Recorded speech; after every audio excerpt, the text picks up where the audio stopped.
My sister stole my identity to get married before me. I was standing at the county clerk's counter, holding my folder flat against the laminate like it might slide away if I loosened my grip. The woman behind the glass had my driver's license and birth certificate. She typed, paused, then typed again. Her face didn't change, which I noticed because I was watching it too closely. "I'm sorry," she said, finally looking up. "I can't issue a marriage license to you."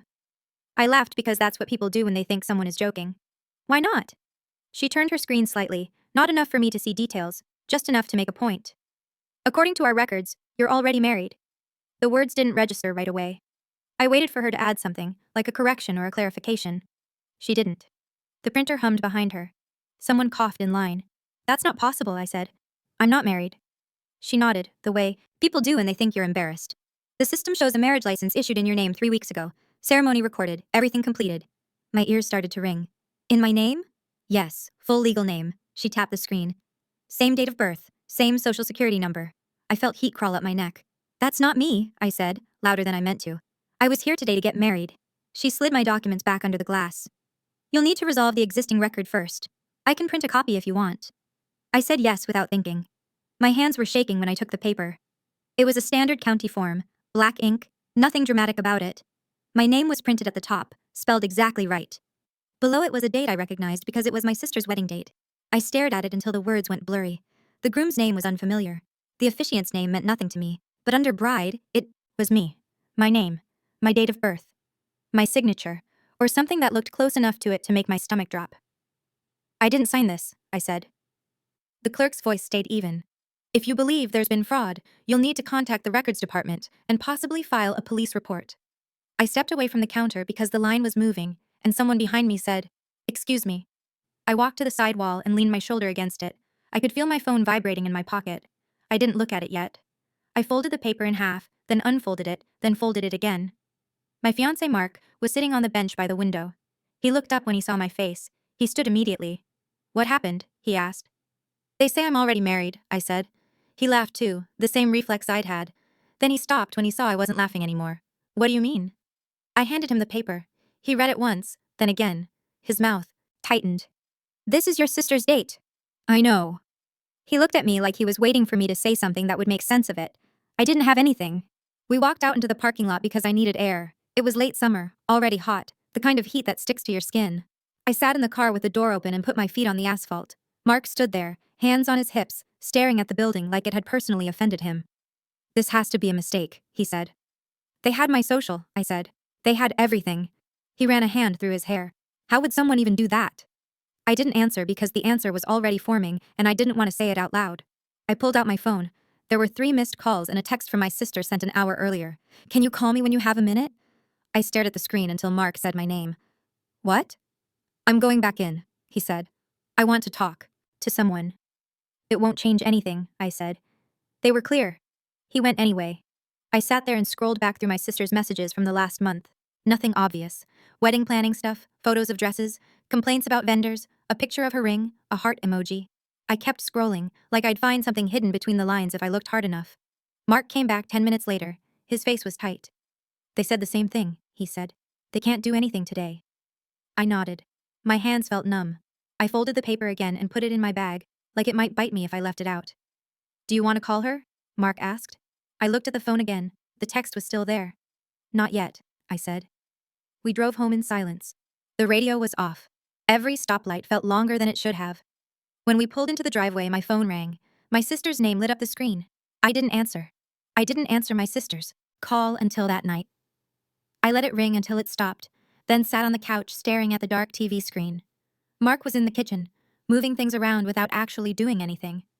I could hear cabinet doors opening and closing. "You should talk to her," he said finally. "I know." I waited another hour, then called her back. She picked up on the second ring, breathless like she'd been waiting with the phone in her hand. "Where have you been?" she said. "I've been calling you all day." "I was at the county clerk," I said. There was a pause, not long, but long enough. "Oh," she said. "Did everything go okay?" "No," I said. "They told me I'm already married." Another pause. This one was longer. I could hear something in the background, music maybe, voices. "That's weird," she said. "Obviously that's wrong." "Is it?" I asked. She laughed lightly. "What are you talking about?" "They showed me the license," I said. "It's in my name, dated the day of your wedding." She didn't respond right away. When she did, her voice had changed, flatter. You must be mistaken. I saw it, I said. They printed it.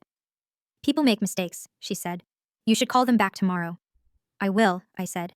But I want to know how my social security number ended up on a marriage license I didn't apply for. She exhaled sharply. Why are you acting like I did something?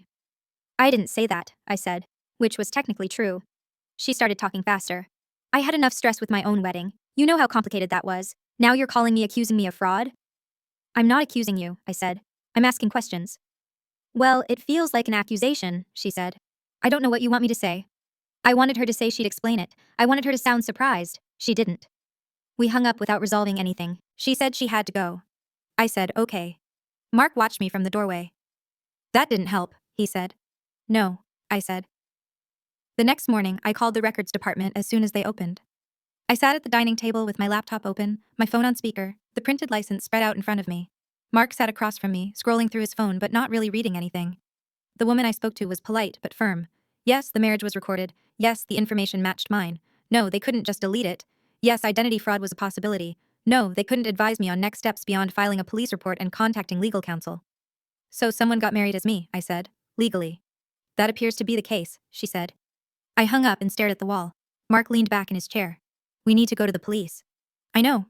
I didn't want to. I knew what that would mean. Reports, questions, paperwork, my sister's name written down somewhere official. Before we left, I opened my email and searched my name. There were confirmation emails from the county dated 3 weeks earlier. I'd missed them because they'd gone to an old address I still used for junk. One confirmed an application submission, another confirmed issuance. They were addressed to me. The IP address listed was local. I forwarded them to myself and closed the laptop. At the police station, I felt ridiculous explaining it out loud. The officer taking the report was young, maybe mid-20s. He listened without interrupting, typing as I spoke. Do you have any idea who might have done this? He asked. I hesitated. I have a suspicion. He looked up. Who? My sister, I said. He didn't react, which I appreciated. Why do you think that? Because the marriage date matches her wedding, I said. Because she's had access to my documents. Because she didn't sound surprised. He nodded and kept typing. We'll note that. When we left, I felt drained, like I'd been carrying something heavy and only just set it down. In the car, Mark reached over and took my hand. Whatever this is, he said. We'll deal with it. On the drive home, my phone buzzed again. A text from my sister. I don't know why you're making this into such a big thing. I didn't reply. I put the phone face down in the cup holder. Looking back, there were signs before that morning, small things I hadn't thought twice about at the time. A few months earlier, when we were both at our parents' house, she'd asked if I still had my old passport. She said she needed an example of how to fill out a form because hers was delayed. I'd handed it to her without thinking. She took pictures of it on her phone. I remember because she joked about how bad my photo was. Another time, she'd complained about her credit being weird and asked if I'd ever checked mine. I told her I hadn't. She said, "Lucky you," and laughed. She'd always been competitive, but it was the quiet kind. She was older by 2 years. Growing up, everything was a comparison, even when no one said it out loud. Grades, jobs, relationships. When I got engaged first, she congratulated me, but there was something tight in her smile. 3 months later, she announced her own engagement at a family dinner. I guess we're both brides now, she'd said, raising her glass. After her wedding, she'd been different, less anxious, almost smug. She posted photos constantly. She sent me messages about how being a wife felt grounding. I'd brushed it off as newlywed excitement. Now every message read differently. That evening, my parents called. My sister had told them I was upset and confused about something administrative. My mother asked if everything was okay. I'm already married, I said. There was silence on the line. What do you mean? My father asked. I explained, slowly, carefully. When I mentioned my sister's name, my mother interrupted. She would never do that, she said immediately. I didn't say she did, I said, again technically true. But when we hung up, I knew this wasn't just a paperwork issue anymore. It was already splitting things down the middle, and nothing had even been proven yet. The police called me 3 days later. It was a detective, not the officer who took my report. He said he wanted to clarify a few things. His tone was neutral, professional. Your sister says you gave her permission to use your information, he said. I pulled my car over because I felt dizzy. What? She stated that you agreed to let her use your identity temporarily because of an issue with her own documents, he said. Specifically for the marriage license. That's not true, I said. I never said that. I never would. I'm just telling you what she said, he replied. Did you ever hand her your identification voluntarily? I thought about the passport, the birth certificate I'd once left at my parents' house, the folder of documents I kept in a drawer that everyone in the family knew about. I showed her my passport months ago, I said. That's it. He made a note. She claims you were aware and supportive. My hands were clenched so tight on the steering wheel that my knuckles hurt. She forged my signature. She denies that, he said. She says you signed digitally. I didn't, I said. I understand, he replied. This may take some time to sort out. When I hung up, my phone immediately buzzed. A text from my sister. I spoke to the police. I don't appreciate being painted as some kind of criminal. I didn't respond. Instead, I called my mother. She says you agreed, my mother said after I explained. Did you? No, I said. Absolutely not. My mother sighed. You know how she gets flustered. Maybe there was a misunderstanding. There's no misunderstanding that ends with me being legally married to a stranger, I said. Well, she said carefully. She said you told her she could use your name, so she wouldn't miss the date. I felt something cold settle in my chest. So she planned it, I said, ahead of time. She was desperate, my mother said. You know how important it was to her to not be older and unmarried. I didn't say anything. My mother filled the silence. She wouldn't hurt you on purpose, she said. She probably thought it wouldn't matter once you did your own paperwork. That was when it clicked. This wasn't a panic decision. This was a calculated one. She hadn't reacted to a problem. She'd created a solution that only worked if everyone else stayed quiet. That night, my sister sent me a long message. It wasn't apologetic. It was explanatory. She said she'd been under enormous pressure, that her husband's family was strict, that there had been an issue with her documents that she couldn't fix in time. She said she knew I'd understand because I was her sister. She said the marriage was real anyway, and that paperwork was just bureaucracy. She ended it with, I needed this. You'll still get married. Nothing is taken from you. I read it 3 times. She never once asked if I was okay. She never asked what this had done to me. She framed it like a favor I'd silently agreed to, and was now unfairly retracting. Mark read it after me. He didn't say anything for a long time.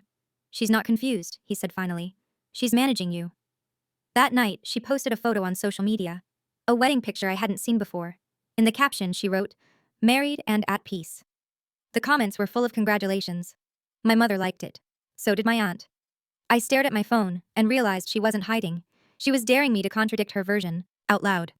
The first thing that actually broke wasn't emotional. It was logistical. Mark and I had an appointment with our venue coordinator that Friday to finalize contracts.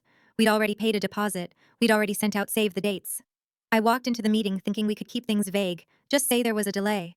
Halfway through, the coordinator asked for a copy of our marriage license application to attach to the file. I told her we didn't have it yet. That's okay, she said. We'll need it at least 30 days before the ceremony. I can't get one, I said. She looked up. Why not? I'm already married, I said quietly. She blinked. I'm sorry, I explained. Not the whole thing. Just enough. Identity fraud, police report, temporary situation. She leaned back in her chair. We can't host a ceremony for someone who's legally married, she said, even if it's an error. So what happens? Mark asked. She glanced at her computer. We pause the contract. Depending on how long it takes to resolve, you may lose your date. The date mattered. It was the only one that worked for Mark's job. His vacation time was locked. His parents had flights booked. My dress was already altered. How long? I asked. She shook her head. I've seen annulments take months. Annulments.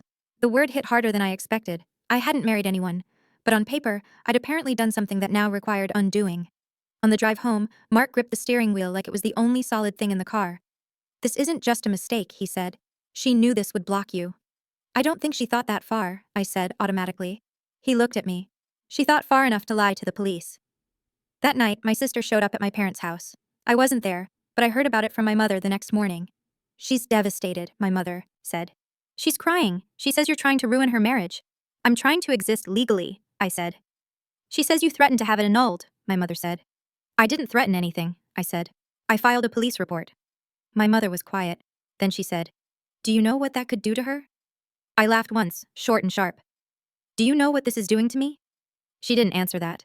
The manipulation started to get more precise after that. My sister stopped texting me directly. Instead, she went through other people. My aunt called to say maybe we could compromise. A cousin messaged me asking why I was being so harsh. A family friend sent a long email about forgiveness. Everyone had a slightly different version of the story, but the shape was the same. She'd been under pressure. She'd made a bad decision. It was already done. Why was I dragging it out? One afternoon, she finally came to my house. She didn't knock. She used the spare key she still had from years ago. She looked smaller than usual, wrapped in a cardigan, eyes red. For a split second, I almost folded. I never meant for this to hurt you, she said, standing in my living room like a guest. You didn't mean for it to help me either, I said. She sat down without asking. You always land on your feet, she said. You have Mark. You're fine. I'm not fine, I said. I can't get married. I can't change my name. I can't even prove who I am without explaining this. She pressed her lips together. You're being dramatic. That was the word. Dramatic. Like I was overreacting to a scheduling issue. I need you to fix this, I said. Publicly. Legally. She shook her head immediately. I can't. It would destroy everything. Everything? I asked. Or just your image? She stood up then. You don't understand what it took for me to get here, she said. I wasn't going to be the older sister who waited while you moved on. There it was. Clear. Unfiltered. You stole my identity, I said. That's not waiting. She walked toward the door. If you push this, she said, you're going to lose more than a wedding date. After she left, I sat on the floor and stared at the door for a long time. My phone buzzed again and again. Messages I didn't open, calls I didn't answer. For the first time, I understood that she wasn't trying to fix a mistake. She was trying to outlast me. The detective asked me to come in the following Tuesday. He didn't say why, just that he had an update. Mark came with me, though only one of us was allowed back. The detective slid a thin folder across the table. We pulled supplementary records from the clerk's office, he said. They don't usually get requested, so people forget they exist. He opened the folder and turned it toward me. It was a still image. Grainy, time-stamped, taken from above. A woman standing at a counter, leaning forward, signing an electronic pad. Her hair was pulled back. She was wearing a cream-colored dress I recognized immediately because I'd helped zip it up. It was my sister. I felt my chest tighten like something had cinched a strap around it. That's her, I said. Yes, he said. This image is automatically attached to all marriage license applications in this county. Identity verification measure. It's rarely checked unless there's a dispute. I stared at it. Her face was turned just enough that there was no ambiguity. She wasn't pretending to be me. She was being herself, using my name. There's more, he said. He flipped to another page. A witness signature, printed name, relationship, mother. I closed my eyes. My mom? She was listed as a witness present at the application, he said. Not the ceremony, the paperwork. I shook my head slowly. She told me she didn't know. He didn't comment on that. She also submitted the application from her phone, he added. The IP address traces back to your parents' house. I laughed, but it came out wrong. So she didn't even hide. He slid the folder back toward himself. This constitutes clear identity fraud. We'll be moving forward. When I got back to the car, Mark was watching people walk in and out of the building like nothing in the world had changed. I sat down and handed him my phone instead of explaining. I'd taken a picture of the image with permission. He looked at it for a long time. Your mother knew, he said. I think she helped, I said. I called my mother from the parking lot. She answered on the first ring. They have footage, I said. Of her. Of you. Silence. Then, I was trying to keep the peace, she said. There is no peace, I said. There's just who you protected. She started crying. I didn't comfort her. That night, my sister sent one last message. If you show that, you're dead to me. I didn't reply. I forwarded the image to the detective instead. For the first time since the clerk's counter, I felt something settle. Not relief, not victory, finality. She hadn't just stolen my identity, she'd had help. The fallout didn't come as a single explosion. It came in waves, overlapping and uneven, hitting different parts of my life at different speeds. I kept expecting one moment where I'd break down completely, but instead, it was smaller failures, spread out over days. The first night after the detective showed me the footage, I couldn't sleep. Not because I was upset in the way people imagine, crying, pacing, spiraling, but because my body wouldn't relax. Every time I closed my eyes, I saw that still image of my sister leaning over the counter, signing my name with her whole arm, casual and confident. I'd helped her get dressed that morning. I remembered steaming that cream-colored dress in my bathroom while she complained about nerves. I remembered joking that she looked more relaxed than I'd ever seen her. I lay awake next to Mark and stared at the ceiling until the sun came up. The next day, I felt hollow, like someone had scooped everything out and left just the structure behind. Mark kept asking what I needed. I didn't know how to answer him. Food tasted wrong. Sound felt too loud. When my phone buzzed, my heart jumped every time. My mother didn't call. That hurt more than if she had. 2 days later, the detective called again. He explained next steps, possible charges, timelines. He said words like intent and conspiracy and witness cooperation. I wrote them down even though I wasn't sure why. When I hung up, I sat at the table and stared at my notes until Mark gently took the pen out of my hand. This is real now, he said. I know, I said. But knowing didn't make it easier. It made it heavier. My parents asked to meet. Neutral. Location, my mother said. Like we were negotiating something. We met at a coffee shop halfway between our houses. I arrived early and chose a table near the window so I wouldn't feel boxed in. They came in together. My father looked older than he had a week earlier. My mother looked composed in a way that felt deliberate. She started talking immediately. I never thought it would go this far, she said. That wasn't the question, I said. She folded her hands. She was desperate. You keep saying that, I said. Like desperation excuses planning. My father cleared his throat. Your sister made a mistake. She committed fraud, I said. With witnesses. My mother's jaw tightened. We didn't think it would affect you this much. That was when something inside me finally cracked. Not loudly, just enough to let the truth through. You didn't think about me at all, I said. Not once. My mother's eyes filled. That's not fair. It is, I said. You were there. You watched her sign my name. You stood there and said nothing. She looked down. I thought you'd understand later. I understand now, I said. I understand who you chose. The conversation went in circles after that. Apologies that weren't really apologies. Explanations that centered my sister's feelings. Fear about what this would do to the family. At one point, my father asked, quietly, if there was any way I could let it go. I stood up. No, I said. There isn't. I left before they finished their drinks. The emotional fallout didn't stop with my parents. It crept into places I didn't expect. I started second-guessing old memories. Moments I thought were loving suddenly felt transactional. Times my sister had leaned on me, borrowed things, asked favors. I wondered how often my needs had been quietly deprioritized, and how often I'd accepted it because it felt normal. Mark noticed the change in me before I did. He said I'd gone quiet in a new way. Less reactive, more withdrawn. I don't know who I can trust, I told him one night. He nodded. That makes sense. I cried then. Not because of the wedding or the paperwork or the legal mess. I cried because my understanding of my own family had shifted, and there was no way to put it back the way it was. The worst part was realizing that even now, even with proof, I was still being framed as the problem. The one escalating. The one taking it too far. My sister hadn't reached out again, but I could feel her presence in every strained conversation, every careful pause. She had taken something from me that couldn't be returned with an annulment or a court ruling.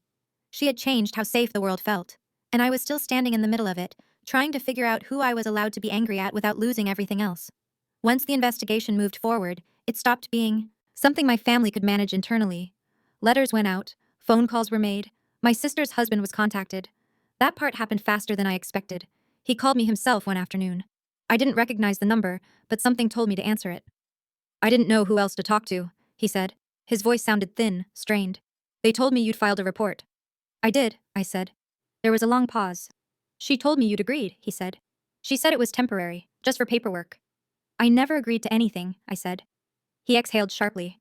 They're saying our marriage might be invalid. It was never valid, I said. Not cruelly, just factually. He didn't argue. That told me more than anything else. He asked me what the police had said. I told him what I could. I didn't soften it.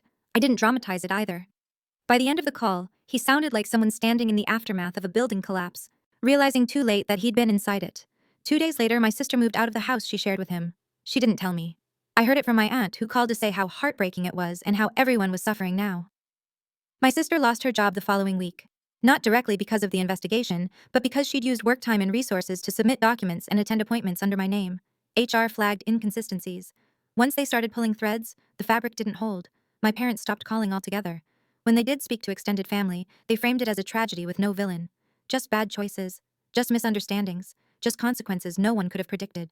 But there were consequences they couldn't contain. The venue officially canceled our date. We got part of the deposit back, not all of it. Mark's parents had to cancel their flights. My dress stayed in its garment bag, hanging in the spare room, like an accusation. Friends started asking questions. I told the truth when they asked directly. I stopped protecting the story. I didn't volunteer details, but I didn't lie anymore either. The strangest consequence was the quiet one. My sister stopped existing in my daily life. No texts, no updates, no shared spaces. The absence was loud at first, then gradually it just became empty. One afternoon, I received a formal notice in the mail. The annulment process had begun, my name printed cleanly at the top, next to language about fraud and misrepresentation.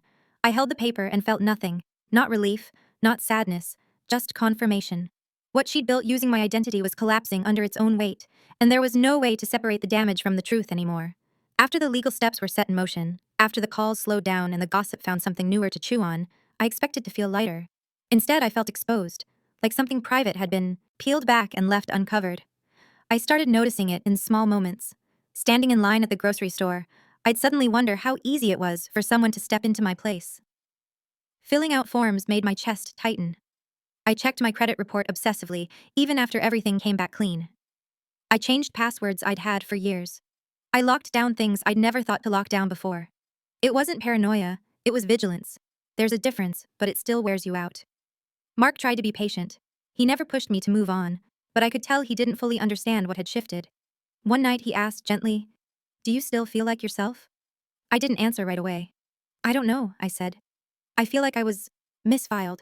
Like I exist, but the record of me got altered." He nodded, even though I wasn't sure that made sense to him. The hardest part wasn't what my sister did. It was realizing how easily the people I trusted explained it away. I replayed conversations from years back and heard them differently now. The times I'd been told to be the bigger person, to let things slide, to not make waves. I'd thought those were about kindness. Now they felt like training. I started therapy at Mark's suggestion. On the third session, the therapist asked me when I first learned that my needs came second. The answer came too quickly, like it had been waiting. "I don't remember a time they didn't," I said. That scared me more than anything else. I also felt guilty in a way I didn't expect. Not for reporting her, but for the relief that came with distance. For how calm my days felt without her hovering at the edges. For not missing her the way a sister is supposed to miss a sister. Some nights, I lay awake and imagined running into her somewhere public. I wondered what I'd feel. Rage? Sadness? Nothing at all? The uncertainty made my stomach knot. What I knew for sure was this. Something permanent had happened inside me. A line had been crossed, and even if everything were legally corrected, emotionally there was no reversal process. I wasn't just protecting my identity anymore. I was redefining it. The annulment became official on a Wednesday afternoon. I got the notification by email first, then the paperwork arrived 2 days later in a thick envelope that felt heavier than it should have. I opened it at the kitchen table while Mark was at work. I read every page slowly, even the parts written in language I barely understood, because I needed to see my name used correctly again. When I finished, I stacked the papers neatly and slid them back into the envelope. Then I sat there for a long time, hands folded, waiting for something to happen inside me. Nothing did. That was when I knew. For weeks, people had been asking me what I planned to do next, about the wedding, about my family, about my sister. I'd answered vaguely, deflecting, saying things were in progress, or that I was taking it one step at a time. Those weren't lies, but they weren't decisions either. This was the decision. I wasn't going to fix this relationship. Not now. Not later. Not after apologies or explanations or time. Not even if she admitted everything publicly and said the right words in the right order.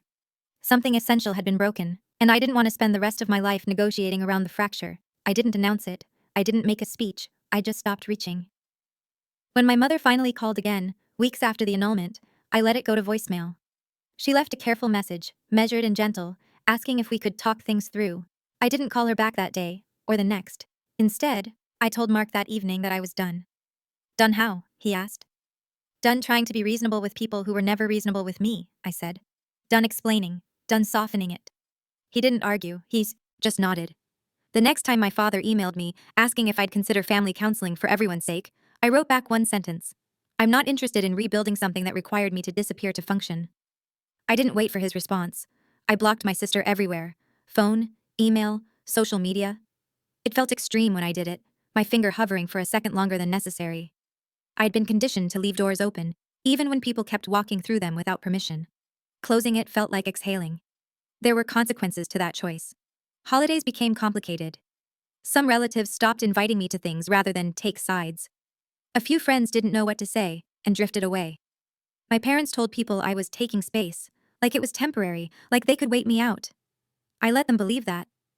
Mark and I postponed our wedding indefinitely, not because we were uncertain about each other, but because I couldn't stand the idea of standing in front of a room full of people who had watched me be erased and said nothing. We talked about eloping. We talked about doing something small, somewhere far away. For the first time, the details felt optional.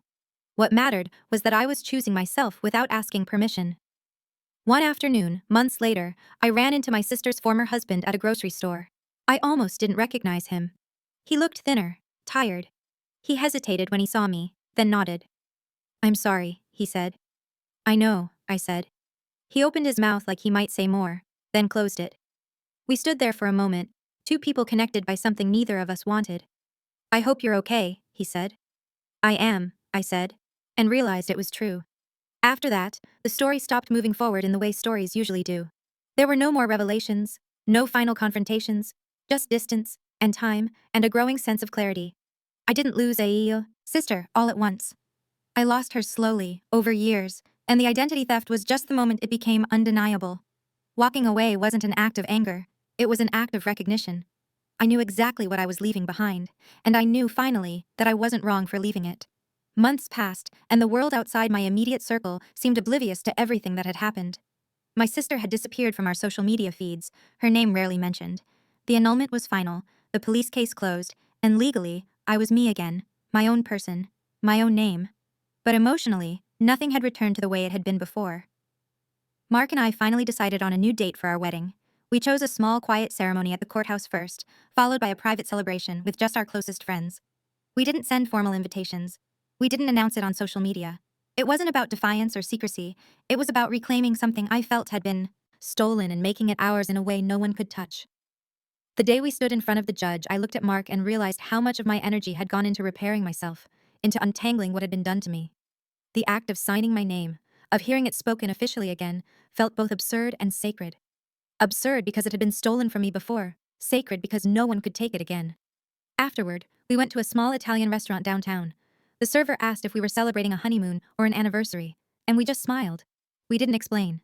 We didn't need to. In that quiet room, with the hum of conversation around us, everything else, family, betrayal, identity, loss, felt distant, almost unreal. Even so, the impact of what my sister did lingered.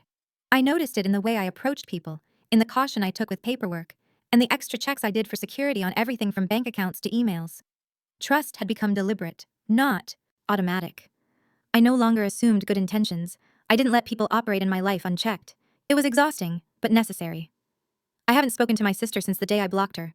Occasionally, I hear updates, muted stories from relatives about her life, but I no longer need to insert myself into her narrative. My parents remain distant. The holidays are awkward but manageable. My life has shrunk in some ways, yes, but it has also grown where it matters. In corners, I get to decide. Sometimes I think about the version of me who walked into the clerk's office that first morning. The shocked, angry, confused version.